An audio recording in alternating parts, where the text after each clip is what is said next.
Hi, this is Carrie Weichel-Delaplane, and I am reporting on the Portland Community College Cascade Campus Student Union Building for my Student Environments Audit, a third space in the heart of the city of Portland. And here we will go to a scintillating video of me on site. As you can see, I'm on location here at the Portland Community College Cascade campus. I work at the Sylvania campus, and the Cascade campus is our campus in Northeast Portland. This campus is much more urban than my campus. It's located in a more central part of Portland, and in our northeast part is the city, and it really blends in with the city. I'm actually more in the campus right now, but the student union building is directly behind me, and this is a city street that it is adjacent to. You can see it's a Friday here, so it's a little bit slower on campus. Now we'll jump into the demographics of Portland Community College and look at Cascade here. Cascade campus has the highest percentage of students who are self-identified as Black, with 7.92%. The total student population of Cascade is about 20,000 students annually, and I just want to show you a diversity snapshot. This is our PCC college-wide diversity for fall of 2016. Again, this is for our whole district. Please note, you probably already know this, Portland Community College is a predominantly white institution, but again, our Cascade campus, here is Cascade specifically in terms of diversity, is our most diverse campus and does again have our highest population of students of color, specifically Black students. And here's a snapshot of the city of Portland. The circle represents what I identified as kind of the most local service area of neighborhoods to PCC Cascade. And so what I want to say is that,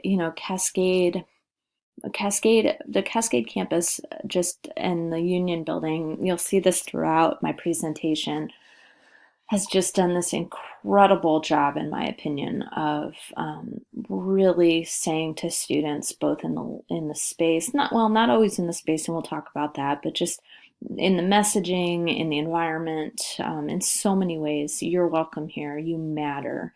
Diversity is critical, and we are here to create an equitable an environment of equitable student success and access, and so along those lines here, the Cascade campus, well, this is actually a resource for Portland Community College. It's an accessibility map, and it's a beautiful resource that I wanted to share. I won't go too far into it, but it's an online resource that shows students all the accessibility related features of every single building. And just another way at a high level, not only does the Campus Student Union building have accessibility resources and features and aspects to the building itself, but we highlight it in this amazing way for students so they know how the building is accessible to meet their needs. Physical space, what message does it communicate? Well, I think that and I agree with the reading, that the physical environment communicates non-verbally. And these two pieces really spoke to me. Mehrabian from 1981, nonverbal messages are often seen as more truthful than verbal or written messages. And Dober, institutional metaphor. You can say you're important to me, but until your space actually reflects that or your actions reflect that, it might not really mean anything, or it doesn't mean anything, depending on who you ask. And I wanted to highlight that just with the physical location of the Student Union building. It doesn't look like it's in the middle of campus. That red arrow highlights the Student Union building. But when you're on campus, you'll see that the area where the Student Union building is located is like a main street. It is prime real estate with a huge courtyard in front of it, area to gather, and you can't miss it. And it's really like students matter. It really articulates, I think, an institutional metaphor for the Cascade campus. Organizations are deliberately constructed and reconstructed to seek specific goals. Here's a picture of the student union. Again, just a beautiful structure. I really liked that statement. It was by Parsons in 1960, taken from Weber, or adopted from what Weber has said about organizations. And, this student union, it's been reconstructed to really, through the bond measure, to really be a central part of campus and meet the needs of the students of today at the Cascade campus. This building literally was opened about a year ago. So it's fresh, it's new, it's clean. There's beautiful art. The signs, like one thing I noticed was like that's the QRC you see in the foreground, and there's not a placard on the door that says QRC that you have to like walk up and see what it is. It's like, bam, it's a QRC. We're proud of it. Come on in. There's lockers for students to use. Really welcoming open space, international education, not a placard, like boom, we're international education. We're light, we're bright, come on in. There's plenty of space. It's happening. Let's do this. So how might the design influence behavior? Well, speaking of design, you'll see right when you walk into that building, it's a LEED Gold certified building, and then right above it is the shuttle schedule. Sustainability is something that PCC is all about. And I think that when a building is clean, you see that it's a sustainable building there that encourages you to approach life in a sustainable way. I think that affects behavior. One thing I noticed too, just to go to this slide, no graffiti. This is a stairwell, an enclosed stairwell. It's bright. There's tons of light. There were no trash anywhere. Spotless. And I really think there's no trash and no graffiti because there's no trash and no graffiti. People care for this space. There's free coffee till it runs out. There's microwaves to use. Even the microwaves were clean. I should have gotten a picture of that. And I think this cleanliness and just this availability of goodness and sustenance for students really does affect behavior and does make this a third place that people come. That's not work, it's not home. It's a place where people come together in different and poignant roles to enhance their lives. So you got your all-gender restroom, your meditation room. Again, influencing behavior to be mindful, respectful, inclusive to all students. What beliefs and attitudes towards students does the design of the space communicate? Again, going to the all-gender restrooms. This space was designed to have all-gender restrooms. This space was designed to be socially catalytic. That's a term from the reading. A space where people can be flexible, pull chairs together, pull tables together. You see some space off to the right where people can just sit, recharge their batteries, literally and figuratively, read, have meetings, go hang out in ASPCC, which is the student government. Where is there evidence that students have attempted to redesign the environment to meet their needs? This is a bond issue that we've had at all our student union buildings. Not a lot of space to post information, and so you'll see students redesigning the environment by writing on glass, to post messages on glass, putting pictures up on the walls and windows, which the bond does not like when we do that, but it's a student space. They got to put the information somewhere. Welcoming, inclusive, again by Zeisel in 81, adoption for use. You see people using sidewalk chalk, which I know is common on college campuses. But I wanted to highlight that, $1 barbecue. Like, there's stuff going on here. There's stuff going on. You're welcome, you're wanted.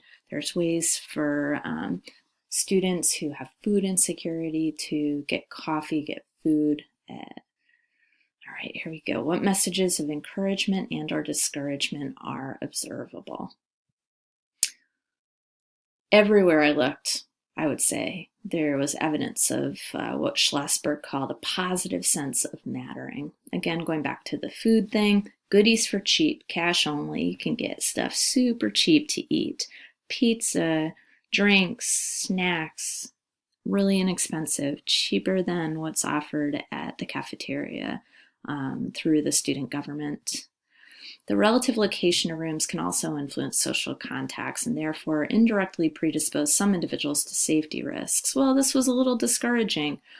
I interviewed one of the coordinators of the Multicultural Center, Elizabeth Guzman Arroyo, and she said, the space is awesome. It's really well used. Students love it, but it's on the third floor. It's down a hall. While the sign is beautiful and there's not a placard, it's like, hey, we're the Multicultural Center. It's still like, hey, we're buried in the back. And so, my hope for that space is that it does feel safe and welcoming.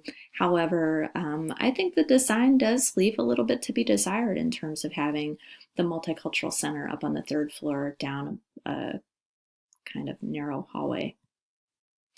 The perception of one's ability to have influence in the community, that spoke to me in terms of this space. I would say that, there's information all over the place on resources and how to get involved. Information booth that's like, hey, I'm your information booth right when you walk in. Just this sense of we want you involved, you matter. This is all related to encouragement, I would say. Again, the Food Nook. What is the Food Nook? Well, it's a place for students who are food insecure, and you can get free food here, free produce, free non-perishable items. The produce comes from the Rock Creek campus, which is really cool when they have extra. Psychological properties. What's the feel of the space? It's a community of the parts. On the outside of the building, when I walked in, there was a table for socialist involvement for a walkout this coming Monday. You can see this is a place that's designed for people to come together to get work done. You saw that in a previous slide with all the tables and chairs and all the different student spaces and student resources. A community of parts, different offices, different areas for students to get work done either separately or together. So what communicates to students that they matter? Again, just all the information, all the ways that you can get involved. Information about the ASPCC. They have free popcorn throughout the day. Hang out, get help, find out about childcare, learn about clubs. What are the prominent policies and procedures? There weren't any except for this message from the Associated Students of Portland Community College about how with the new political regime that ASPCC will do their best to provide all students, particularly students who are affected by Trump's statements and actions, with an environment to learn, collaborate, and create change together as a community. I mean, literally, those were the only, they're not policies, but like statements that I could find in the building, which led me to really feel like it's truly a student space. So Walsh in 1973, with the college characteristics index factors, I selected the two that I think really were most reflective of the PCC Cascade Student Union building. Students are encouraged to participate in public discussions, debates, student drama. And by that, I think it meant student drama clubs, not actually student drama. Group life reflects an environment with numerous opportunities for group activity, a concern for the welfare of fellow students, including the less fortunate members of the community. So those were the two characteristics that I thought were most resonant with my assessment. And the services organized by the cafeteria, more admin stuff on the first floor, which is college scheduling. The second floor was like event space and the student government.